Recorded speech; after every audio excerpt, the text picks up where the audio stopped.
ஷர்ணும் மரணியும் சீரியலில் இப்போ ஒரு அட்டகாசமான எபிசோட் வந்திருக்கு. ஸ்கிப் பண்ணாமல் ஃபுல்லோடையும் கேளுங்க. அதுக்கு நான் இந்த வீடியோ பிடிச்சிருந்துச்சுன்னா லைக் பண்ண பாருங்கள். ரொம்ப பிடிச்சிருந்துச்சுன்னா நம்ம சேனலுக்கு வந்து சப்ஸ்கிரைப் பண்ணி கண்டினியூஸாக ஆதரவு வந்து தாங்க.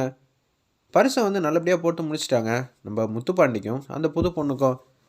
வீட்டுக்கு வரப்ப அப்பா என்னால் இதை ஜீர்ணிக்கவே முடியல அப்படின்னு சொல்கிறாங்க அந்த இடத்துல முத்துப்பாண்டி. டே ட்ராமா தானடா, கடைசியில் வந்து நீ ரத்னாகரத்தை தாலி கட்டணும்னு வச்சுக்கேன், இது மாதிரி தான் ஏதாவது ஒன்று செஞ்சே ஆகணுங்கிற மாதிரி யோசிக்கிறாங்க.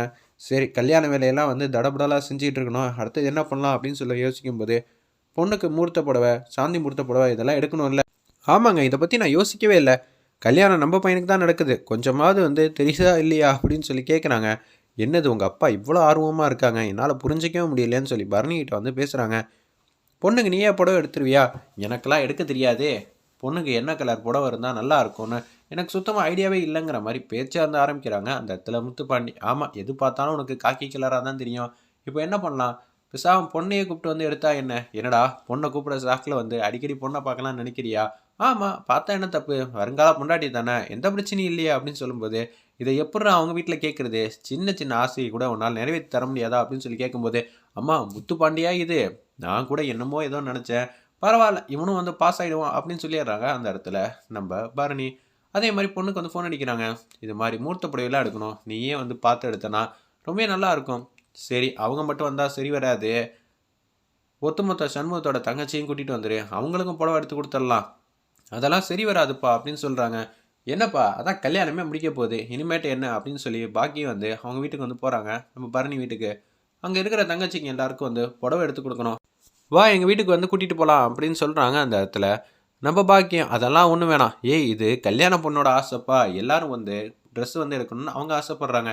அப்படியா, அந்த தங்கச்சியும் என் தங்கச்சின்னு சொல்லியாச்சு, இப்போ அந்த தங்கச்சிக்காக நான் இது கூட செய்ய மாட்டேன்னா சரி பத்திரமா கூட்டிகிட்டு போங்க. இருந்தாலும் உன் பையன் மேலே எனக்கு இன்னமும் நம்பிக்கை இல்லை. பரணிக்கு நம்பிக்கை இருக்கா இல்லைன்னு கேளு. ஆமாம், எங்கள் அண்ணன் வந்து டோட்டலாக மாறிட்டான், பொண்ணை வந்து வீட்டுக்கு கூட்டிகிட்டு வர சொன்னதே வந்து எங்கள் அண்ணன் தான்.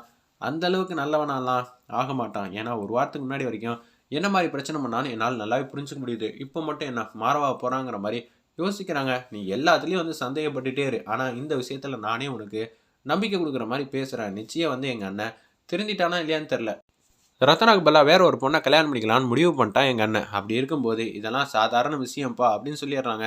சரி சரி அப்படின்னு சொல்லிட்டு எல்லா தங்கச்சிங்களும் கூட்டிகிட்டு போகிறாங்க நம்ம பாக்கியமும் பரணியும் கூட வந்து எசக்கிலேருந்து செல்லக்கனிலேருந்து எல்லாரும் வந்துக்கிட்டு இருக்காங்க அந்த இடத்துல.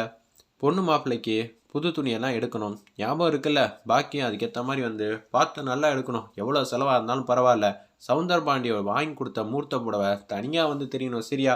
சரிங்க, அதுக்குன்னு தங்கத்துலேயே வாங்கி தர முடியும்? ஏய், என் மருமகளுக்கு தங்கத்தில் தான் புடவை கேட்டானா நான் அதையும் ஆசைப்படுவேன், ஆமாம்மாம்மா எனக்கு செஞ்சு தாங்கன்னொன்னே, உனக்கு இல்லாதாம்மா, கல்யாணம் முடியட்டும், நீ வந்து என்ன வேணான்னு வாங்கிக்க, நம்ம காஞ்சிபுரத்துக்கே போய் வந்து புடவை வந்து எடுத்துக்கலாம் அப்படின்னு சொல்லிடுறாங்க அந்த இடத்துல. சரிம்மாம்மா ரொம்ப தேங்க்ஸ் அப்படின்னு சொல்லிடுறாங்க. புடவையெல்லாம் வந்து ஜாம் ஜாம்னு எடுத்துக்கிட்டு இருக்காங்க. பரவாயில்லையே, முத்துப்பாண்டிக்கு பார்த்த பொண்ணு நல்ல பொண்ணாக இருக்காங்க, குணவதியாக இருக்காங்களே. ஆமாம்மா, இப்படிப்பட்ட பொண்ணு கிடைச்சனால தான் நீ எஸ்கேப் ஆன அப்படின்னு சொல்லும்போது ரத்னாவை மூஞ்சியை கூட பார்க்காம திரும்பிக்கிறாங்க அந்த இடத்துல. என்னம்மா, ரத்னா வந்ததை கூட கவனிக்காம திரும்பிட்டு நிற்கிறான், இது எல்லாம் வந்து நம்ம சவுந்தரபாண்டி சொன்னபடியே வந்து முத்துப்பாண்டி வந்து செஞ்சுக்கிட்டு இருக்காங்க. புடவை ஃபுல்லாக உனக்கு பிடிச்சிருக்கா? ரத்னா பாருடி, முத்துப்பாண்டி வந்து உன்னை பார்க்கல, யாரை தெரியுமா பார்க்குறாங்க, அந்த புது பொண்ணை தான் பார்த்துக்கிட்டு இருக்காங்க தெரியுதா? ஆமாம்மா, நானும் கவனிச்சேங்கிற மாதிரி எஸ்ஐக்கிலேருந்து எல்லாரும் பேசிக்கிட்டு இருக்காங்க. எப்படியோ எங்கள் அண்ணனுக்கும் ஒரு பொண்ணு கிடச்சிச்சு, நீயும் தப்பிச்சிட்டே, அதை நினச்சி எனக்கு ரொம்ப சந்தோஷமாக தான் இருக்குங்கிற மாதிரி பேச்ச ஆரம்பிக்கிறாங்க. ஒன்றை ஃபோன் அடிக்கிறாங்க அந்த இடத்துல கல்யாண பொண்ணுக்கு. என்னது இவர் பக்கத்தில் உட்காந்துக்கிட்டே ஃபோன் அடிக்கிறாரு? ஏங்க என்ன கலருங்க உங்களுக்கு பிடிக்கும், அந்த கலர் வந்து எடுக்கணுமா? எனக்கு நான் ஒன்றே ஒன்று சொல்கிறேன், அது மட்டும் நிறைய தெரியா, எல்லாரும் ஒரே புடவையாக கற்றுக்கிட்டிங்கன்னா ரொம்ப நல்லாயிருக்கும், சரியா அப்படின்னு சொல்கிறாங்க அந்த இடத்துல. அப்படியாங்க, அவ்வளோ நல்ல மனசு அவங்களுக்கு, நான் மாமா பொண்ணை கல்யாணம் பண்ணிக்கலன்னு சொல்லி அவங்களுக்கு மனசு கொஞ்சம் கஷ்டமாக தான் இருக்கும், அதுக்காக தான் எல்லாருக்கும் ஒரே ரேஞ்சில் வந்து புடவை எடுக்கணும்னு ஆசைப்பட்றேன். நான் ஆசைப்படுறது தப்பா ரைட்டா? இல்லைங்க, உங்கள் மனசு தாங்க நான் காதலிக்கிறேன் அப்படின்னு சொல்லிட்டு ஒரு பச்சை கலர் புடவை வந்து அந்த புடவை வந்து செலக்ட் பண்ணுறாங்க. ஃபுல்லாக வந்து கோல்டன் கலரில் வந்து ஜரிகை மாங்காய் டிசைன் போட்ட புடவையாக இருக்கு போல இருக்குது அந்த இடத்துல.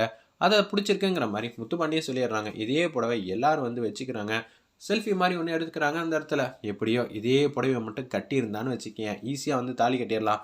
இது ஃபுல்லாக முத்துப்பாண்டிக்கு வந்து நம்ம சவுந்தரபாண்டி தான் ஐடியா வந்து கொடுக்குறாங்க. கல்யாண நேரத்தில் நீங்களும் இந்த புடவை தான் கட்டிக்கணுங்கிற மாதிரி சொல்கிறாங்க. பக்கத்தில் முக்காடு போட்டு உட்கார வைப்பாங்களா, இல்லாட்டி தாலி கட்டும்போது மாற்றி தாலி கட்டுவாங்களா, வெயிட் பண்ணி பார்ப்போம். எப்படி இருந்தாலும் என்னோட கேஸ் வந்து முத்துப்பாண்டி வந்து இந்த பொண்ணு கழுத்தில் கட்டாமல் இந்த 6 பொண்ணில் எந்த பொண்ணு கழுத்தில் வேணாலும் மாற்றி வந்து கட்டலாம். எப்படி வேணாலும் ட்விஸ்ட்டு வந்து கொண்டு போகலாம். பார்ப்போம்.